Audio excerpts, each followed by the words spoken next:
Today at the White House. The race is over, but the fight continues. I'm Mona Austin with an update on Election 2020.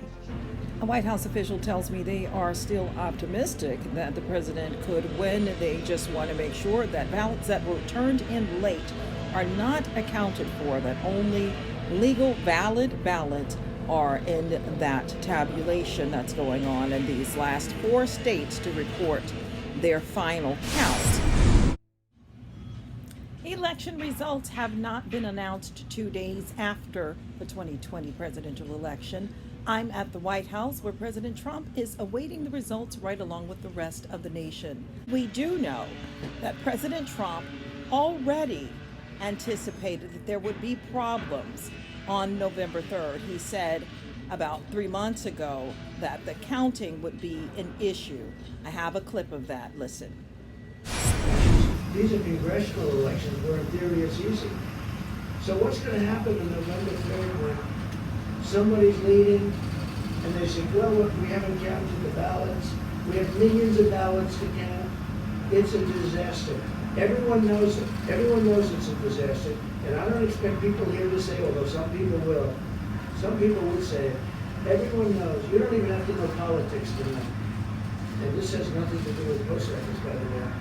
Where are these ballots going? Who's sending them? Who's signing them? You have in Nevada, you have a governor that signs something where he doesn't even want verification of the signature. So what does that mean? So he doesn't even want verification of the signature. So FBI Director Chris Wray said they would report any fraudulent issues concerning the election to the public and that voters should consult reliable sources. We are not going to tolerate foreign interference in our elections or any criminal activity that threatens the sanctity of your vote or undermines public confidence in the outcome of the election. Around the country and 4 battleground states, tabulations are in progress. The state of Nevada election officials have stated that they will be announcing this afternoon who won their state.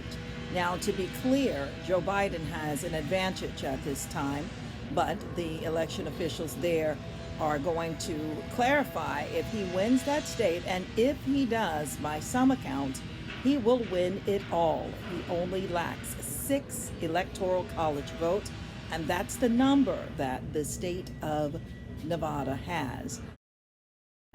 Meanwhile, 2 victories and 1 victory and 1 defeat for this White House. In the state of Georgia, a lawsuit was thrown out, and then in Pennsylvania, the Republican Party sued that state to have access to facilities where ballots were being counted. They actually won that case. In limbo is where we are right now as we all anticipate what happens next.